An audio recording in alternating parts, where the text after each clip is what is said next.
Hey, I'm Cliff. And I'm Susan. And welcome to the Cliff and Susan podcast. We are excited to have Grace Stormont on with us today. She is an award-winning, amazing artist, fellow artist here in Arkansas, a dear friend, and just an awesome person all around. So, hey, Grace, are you on here? Hey, yeah. Awesome. The cool thing is we are here in our home, and you're in Arkansas, and then you're in your home somewhere. Where do you live, or what city are you currently in? I'm living in Wilburn, which is just outside of Heber Springs. Oh, awesome. I like Heber. Well, we are excited to have you today because we want to talk about your career and especially the new song that's releasing soon. But I thought it would be a great opportunity for us to just visit and talk about music and get some folks ready to hear your latest single, but also stream your music and talk about your career in general. Yeah. So I've got some questions for you. Just starting out, just what your musical influences, your biggest influences were growing up. I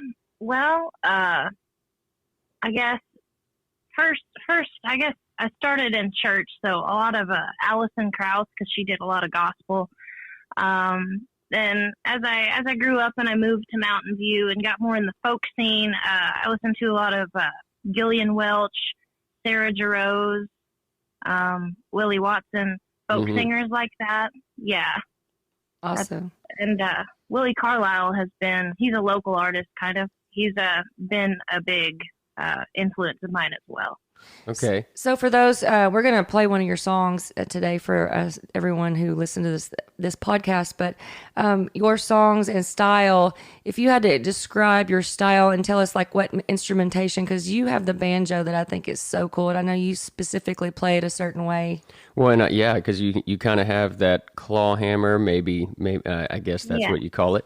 Claw style. hammer banjo. So who did you see playing that you thought you wanted to pick up that style of banjo playing rather than the more traditional style? Well, actually, clawhammer's older, so it would be more traditional. Oh, but yeah. we can fight about that later. I should say more popular, more common. Yeah, more popular. Yeah, definitely. I went to a Bela Fleck and Abigail Washburn show, and I watched her play, and she plays round peak style, which is not much different. It's got like added pull-offs and stuff, but it's very similar to clawhammer. And that's really what made me decide to start playing banjo. That's Plus, so awesome. when I moved to Mountain View, the owner of the music store, she handed me a banjo and told me I was going to play banjo, so that kind of helped. That's funny. I love that. Well, you know what's great about that style that you play is it really caters to you being able to sing. It's very percussive and rhythmic.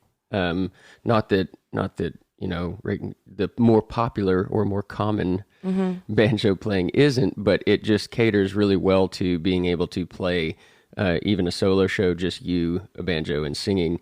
It's kind of like you're more rhythmic. I'll tell you, that's like what blows me away. And your voice, I just love your voice. It's so unique. And I was telling Cliff yesterday when we were listening to this single, I said, she's got this Americana folk thing, but she also has this mainstream country appeal. Like it's not so, I don't know how to explain that. Maybe you can help me. Yeah, in the best way possible. It's something that's not so left of center that it would take someone that appreciates true songwriting, and so because there are some artists that have a very unique and voice. It's very specific to the Americana or folk sound, but you've got a crossover sound, which I think is going to really do well. And it has done well for you. So let's talk about that real quick. I know we didn't really even talk about all your accolades and everything you've done. So I know you released your first song on Spotify. You may have I'm sure you've been writing songs for a long time, but the discography online for everyone to check out. In 2017, you released a single called Brown Eyed Susan. And then you had your album release on your own was released in 2021. And I know you have had 10 career nominations with the Arkansas Country Music Awards. And in 2020, I believe you were the Acoustic Act of the Year. And you got the Song of the Year award on your own, which is awesome. I love that song. And then you had 2021, you were the Americana Artist of the Year, and you won Album of the Year. And so the Arkansas Country Music Awards has been a wonderful thing for you, I'm sure. And we enjoyed watching you perform last year, and I expect you to continue to grow here in Arkansas and beyond. So I wanted everybody to kind of know she's done some really cool things with her career. And out of the album, I guess a question I had on your own album. When I released an album, it was like I thought the certain song that everyone would like was this one, but it wasn't. It was another one on the album. Did you find that when you released your album that there was a certain song that everyone gravitated to? Were you surprised by that, or was it pretty obvious to you before you released? No, it really wasn't. There wasn't really one that I thought everyone would like. There was the one that like I liked that I knew probably would be my favorite, no one else's. Yeah. But no, people did kind of gravitate towards a lot of the last 4 tracks. People really liked like Brown Eyed Susan or Small Town Ways, and lots of people like On Your Own just because it's such a personal thing. Mm-hmm. Yeah. You know, lots of people can relate. Awesome. Well, before we upload this podcast to the world, we're going to decide what song we're going to let everyone listen to on this podcast at the end. So you guys stick around for the end of this podcast, because we're going to let you guys hear the song we choose, and Grace chooses to let you hear her awesome songwriting, her beautiful voice, and unique percussive banjo playing. She also plays upright bass. So let's talk about the new song that I want Cliff to take over right now and kind of talk about how this Middle Ground is the name of the new release that is releasing on October 28th, I believe is right. And so we're releasing on Friday now. You guys can get it early. If you want to get it 24 hours before everyone else, then you can do that. We have on our social media, if you'll check out Grace's social media as well as ours, there's a link there to sign up to hear it before everyone else. So go ahead and Cliff, talk about all. Yeah, well, I guess it all starts with Grace. Grace started it after I was with the Gravel Yard, and she was up there at the Crescent Hotel in Eureka Springs, Arkansas. If you've never been, it's a very, very beautiful place up there with a lot of very awesome, interesting history, especially with that hotel. Of course, they do the whole haunted hotel. There's a lot of really fun, cool stories. And although I've never seen a ghost, there's apparently a lot of them that live there. I bought one of those ghost meters one time. I was like, you bought a ghost? No, a ghost meter, and it went off, but I didn't see anything. So Grace, tell us, I know there was something one of the band members said that sparked the kind of the concept of the song. Yeah.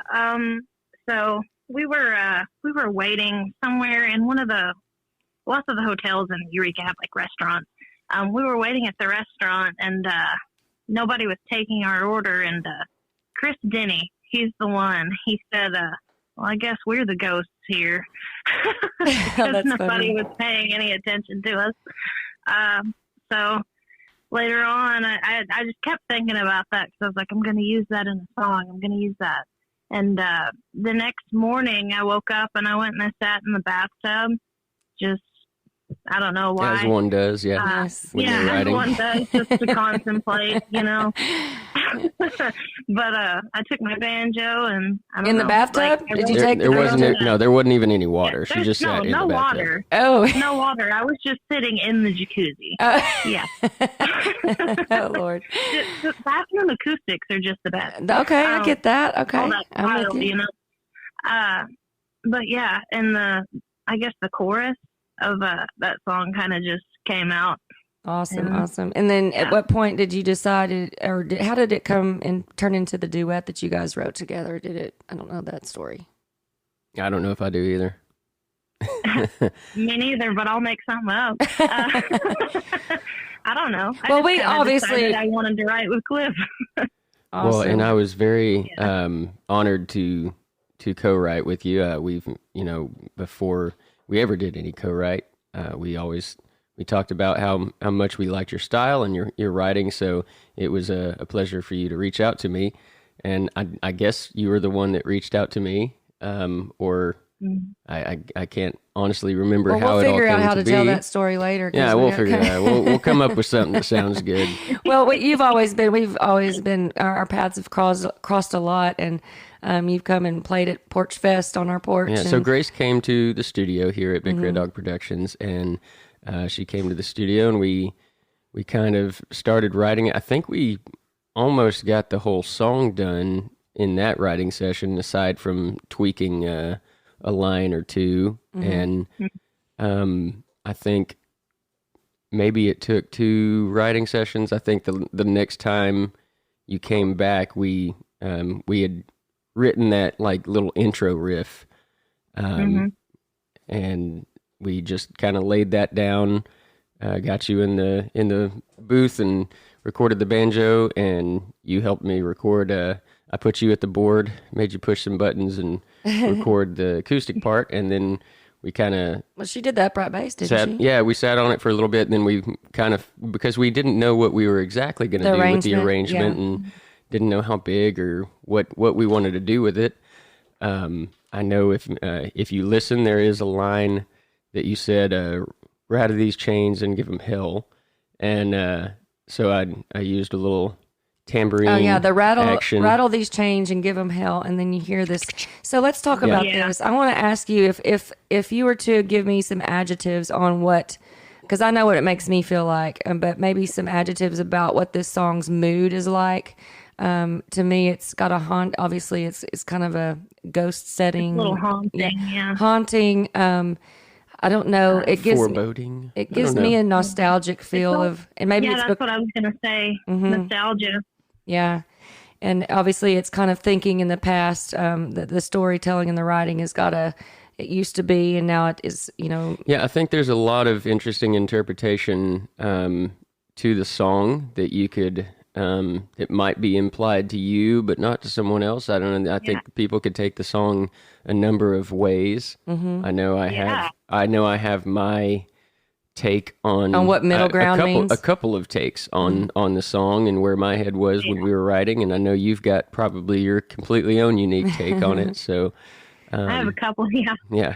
Well, I just think it's brilliantly written, and I'm in love with it. And I try to step outside of myself when it comes to, obviously I'm biased with Cliff and all, and I love your music. So, but I was like, I mean, this song, like, wow. And so I posted about it, and we kind of got a little buzz going on about it. So I'm really excited for everyone to hear this because, like I said, we've tested it out on a few people, close friends who are connoisseurs of great music, and they've all been like, yes, this is amazing. So really excited for everyone to hear this come out. Now, should we talk a little bit about our vision for the music video? I kind of already dropped a little bit of information online, but we have an idea for the music video for this. Yeah, we've kind of been storyboarding and thinking we'll go to the Crescent Hotel and shoot a music video. The Crescent Hotel is, it was built in the 1800s.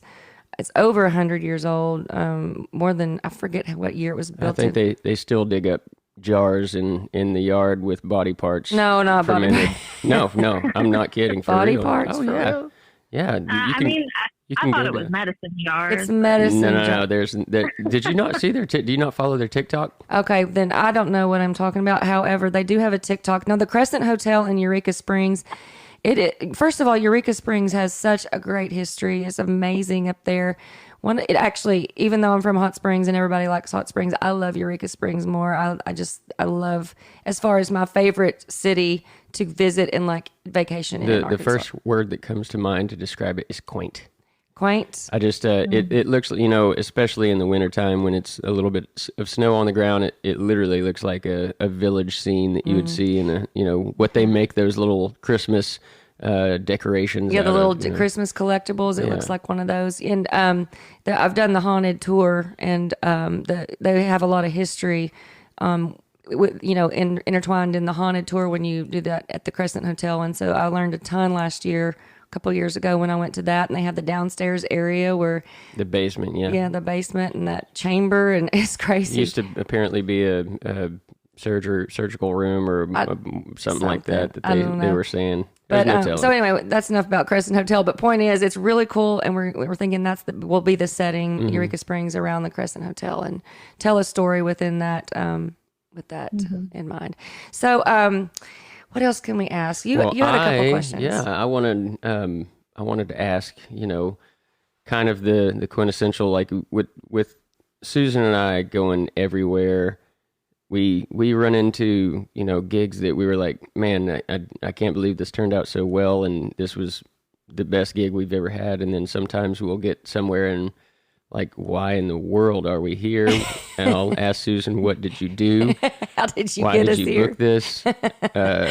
So I wanted to ask you, what's kind of your favorite place, or kind of a favorite place that you've played, or that was just a really, really awesome experience, and one that might have been a nightmare that, not to throw anything under the bus, just an interesting experience that you might have had somewhere.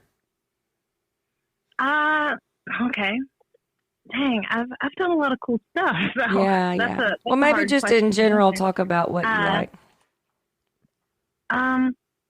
Well, trying to think of what year that was. I think it was last year. I played the state fair and I opened for Riley Green. Cool. With like this country cover band. It was a really interesting gig because I usually don't do like Dolly Parton 9 to 5, but I did that day. That's awesome. But it was a really cool. That was something I was very grateful to get to do. Awesome. And I also got to go play like the big main stages at Winfield this year with my friend Bing Futch. I showed up to Winfield and he saw that I was there and he had me come up and play with him, and that was really great too. He's a banjo player as well, right? No, he is a dulcimer player. Oh, wait. That's right. Yeah, he's interesting. You should look him up. And as far as bad gigs, I mean, I played this speakeasy once, and there was just this really drunk lady that was getting down on me because I play the banjo instead of the fiddle. Oh, okay. Well, I can relate. It was just weird. That's funny. Oh, man. Also, you played barefooted. Talk about that. What is that? Is that you feeling more connected with? What is that? Well, I just think it's cool. I mean, I meant to say, why do you do that? I'm sure because so grounded to the earth. Yeah. Is that it, or what's the deal? I mean, yeah, it does help me feel grounded. And usually, whenever I would play with bands more, I would be able to like feel the bass and stuff in my feet. I like to be able to feel the vibrations of the sound with my feet. It makes me feel more connected to the music, really. That's awesome. I don't know. I just like to be barefoot too. So. Well, we are from Arkansas, and I've been known to run around with my no shoes on in the front yard. So what is that? There's a song written about that, I'm sure. Probably. If not, we need to write one. Yeah. All right. So my next question is, if you got to play with one artist that you've always wanted to play with, who would it be? In present day, that's a hard question. Present day, currently alive. One of, give her the one of, give her one of. Yeah, not the. It can't be. It doesn't have to be the person. Yeah, that's hard to answer for anyone. Yeah, there's lots of folks. I would like to sing with Iris DeMint one day. That would be cool. That would be really cool. I love her voice, and she's just a hell of a songwriter too. So. Awesome. All right. So, if you had to choose someone that has already passed, who would that be?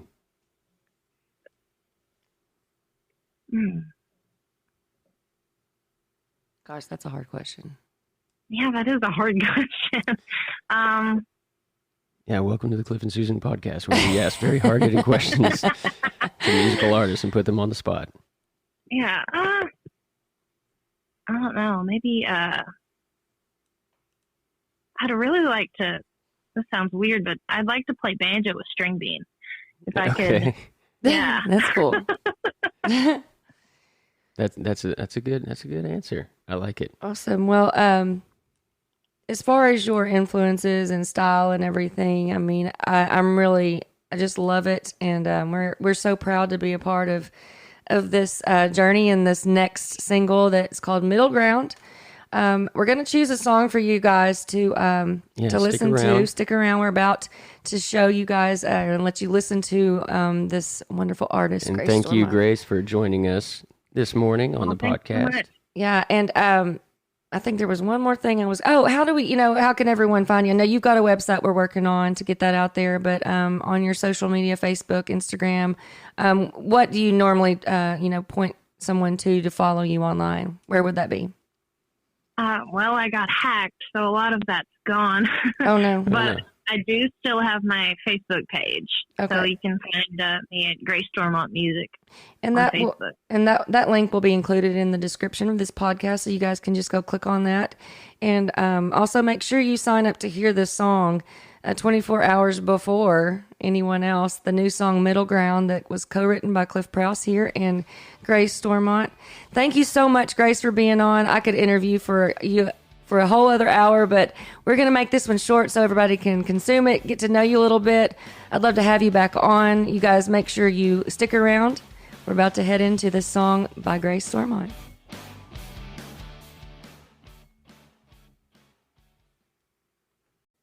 That was an awesome interview, and we want you guys to check this song out. We decided on Brown Eyed Susan. It was released in 2017 on Spotify, but the version you're going to hear right now was recorded in our Big Red Dog production studio as part of the Sounds of Unity feature we had Grace on several months ago. And it's a little backstory. Grace wrote this song about Susan when she met her for the first time. That is I'm just not kidding. True. No, I actually did not know this, but it's pretty interesting that it's about a flower that grows here in Arkansas called a brown-eyed Susan. I did not even know that. You didn't know that? I didn't know. Well, yeah, that's what it is. The brown-eyed Susan, long and tall, grows wild in the fields of Arkansas. I love it. Here you go, guys. This is called Brown-Eyed Susan. How is this?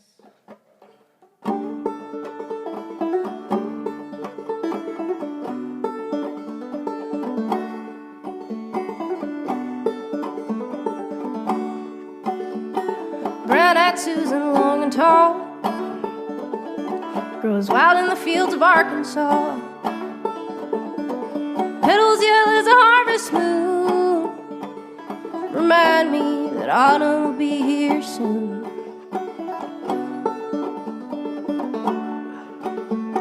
Soon the leaves will start to fall, till nothing left on the trees at all.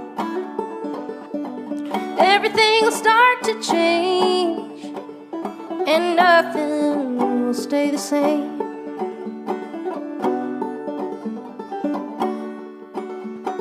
The more we learn, the more we'll know. When things change, we often grow. We all learn that there are times to live and let go, 'cause seasons come and they go.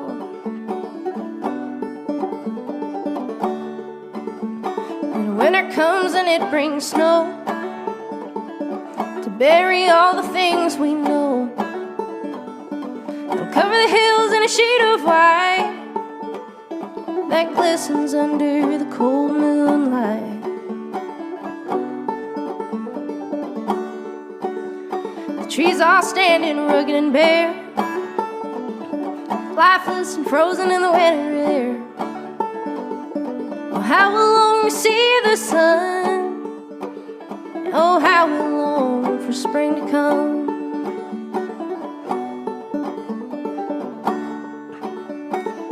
The more we learn, the more we'll know.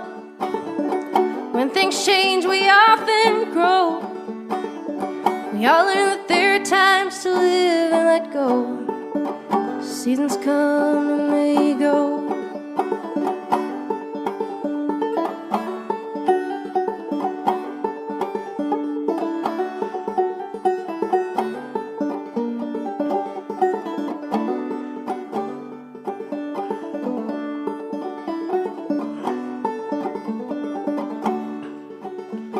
One day when the sun will rise, not a cloud to see in clear blue skies. The hills once covered by the snow will then be a place where flowers grow.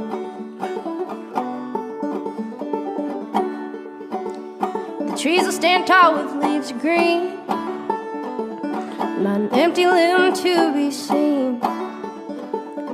We'll know when we hear birds sing.